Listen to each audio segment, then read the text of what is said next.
하나님께서 주시는 소망과 기쁨이 가득하시기를 축복합니다. 오늘 함께 보실 하나님의 말씀은 오바댜서 1장 17절에서 18절 말씀입니다. 오직 시온산에서 피할 자가 있으리니 그 산이 거룩할 것이요 야곱 족속은 자기 기업을 누릴 것이며 야곱 족속은 불이 될 것이며 요셉 족속은 불꽃이 될 것이요 에서 족속은 지푸라기가 될 것이라. 그들이 그들 위에 붙어서 그들을 불사를 것인즉 에서 족속은 남은 자가 없으리니 여호와께서 말씀하셨습니다. 지금까지 에돔의 징계와 멸망을 말씀하시던 하나님께서 이 구원에 대한 약속을 말씀하십니다.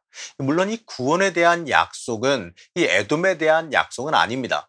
이 에돔 족속이 하나님의 진노를 샀던 이유는요, 형제인 이스라엘에 대해서도 해도 너무한 악행을 저질렀기 때문입니다. 이 당시에 이스라엘은 하나님 앞에 범죄함을 인하여서 징계를 받아 바벨론에 의해서 멸망당했습니다. 지금은 그러한 이스라엘을 이 에돔 족속이 조롱하고 있는 상태입니다. 하나님은 이런 이 에돔의 악행에 대해서 이 멸망과 징계를 선포하셨습니다. 오바댜서를 마무리하면서요, 하나님은 회복과 구원에 대해서 이어서 말씀하십니다. 17절 말씀입니다. 오직 시온산에서 피할 자가 있으리니 그 산이 거룩할 것이요 야곱 족속은 자기 기업을 누릴 것이며 시온산에 피할 자가 있다라고 말씀합니다. 시온산은 하나님이 계시는 곳에 대한 상징입니다. 이 말씀은요, 하나님의 백성을 위한 구원이 있다라고 하는 의미이지요. 이 하나님에게 온전히 피하는 자들에게는 구원이 있을 것이다라고 하는 의미입니다. 그러면 그들이 누구일까요? 오늘 말씀에서 명확하게 야곱 족속이라고 말합니다. 하나님의 백성, 이 하나님께 불순종함으로 인하여서 지금은 징계를 받고 있는 이스라엘을 뜻합니다. 이들이 불순종으로 잃어버렸던 땅을 하나님의 은혜로 다시 회복하고 하나님께서 약속하신 기업을 다시 누리게 될 것을 말씀하는 겁니다. 지금은 멸망하고 포로로 잡혀가지만 그들을 다시 회복시키실 것을 약속하고 계시는 겁니다. 하나님은 애초에 이스라엘을 멸망시키고 싶어 하시지 않으셨어요. 그들이 이렇게 되기 전에 그들이 돌이키기를 원하셨습니다. 하지만 이 어쩔 수 없는 단계까지 가게 되니까 그들을 고쳐서 쓰기 위해서라도 채찍을 사용하셨습니다. 그러니 이 징계의 채찍을 사용하시더라도 다시 돌이키고 회복시킬 것을 생각하고 계시는 겁니다. 우리는요, 하나님의 진노와 징계에만 집중하지 말아야 됩니다. 하나님은 사랑의 하나님이십니다. 하나님은 우리를 참으시고 회복시키시기를 원하십니다. 중요한 것은요, 우리가 하나님을 외면하고 끝까지 떠나려고 하는데 바로 중요한 게 있습니다. 우리가 하나님 안에서 하나님을 온전히 하나님을 위해서 살아간다면 그 인생은요, 하나님께서 책임지시고 회복시키신다는 그 사실을 잊지 말아야 하는 겁니다. 그리고 특이한 점은 이 에돔에 대한 보복을 하실 때에 그 보복의 도구로 이스라엘 백성을 사용하시겠다라고 말씀합니다. 18절 말씀입니다. 야곱 족속은 불이 될 것이요 요셉 족속은 불꽃이 될 것이요 에서 족속은 지푸라기가 될 것이라. 그들이 그들 위에 붙어서 그들을 불사를 것인즉 에서 족속은 남은 자가 없으리니 여호와께서 말씀하셨습니다.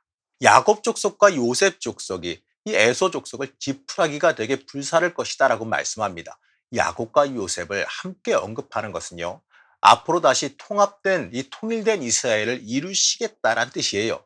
이 솔로몬의 범죄 이후로 남북으로 나뉘어진 이스라엘이 다시 하나가 되어서 온전한 회복을 이루게 만들겠다라고 하는 회복의 약속입니다.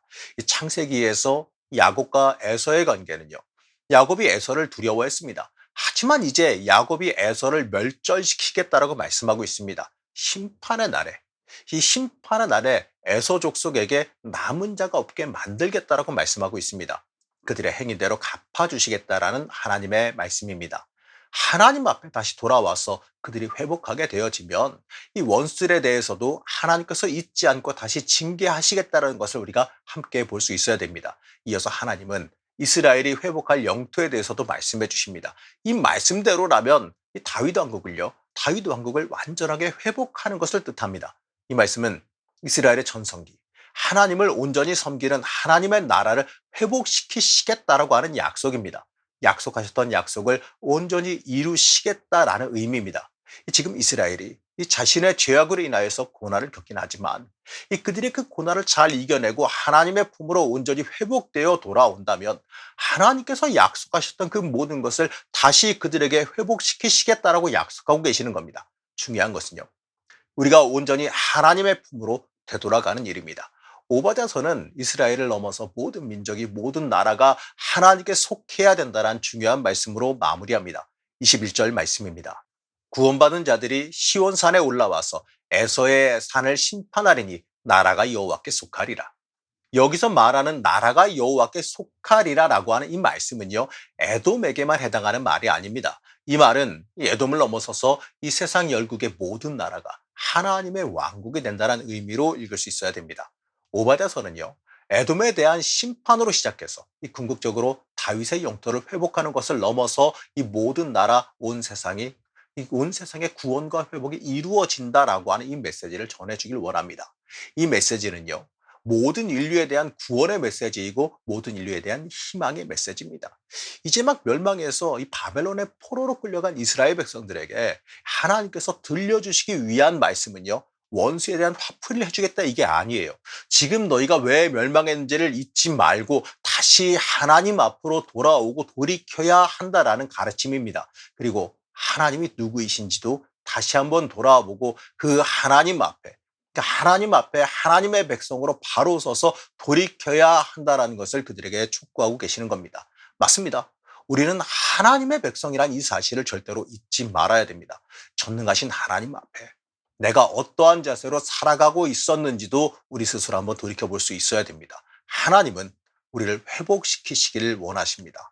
우리의 원수를 갚아주시기를 원하십니다. 우리에게 다시 한번 기회를 주시고 우리를 다시 세우시기를 원합니다. 이 중요한 것은요, 우리가 이 하나님의 메시지를 듣고 그 앞에 순종하며 따라가는 일입니다.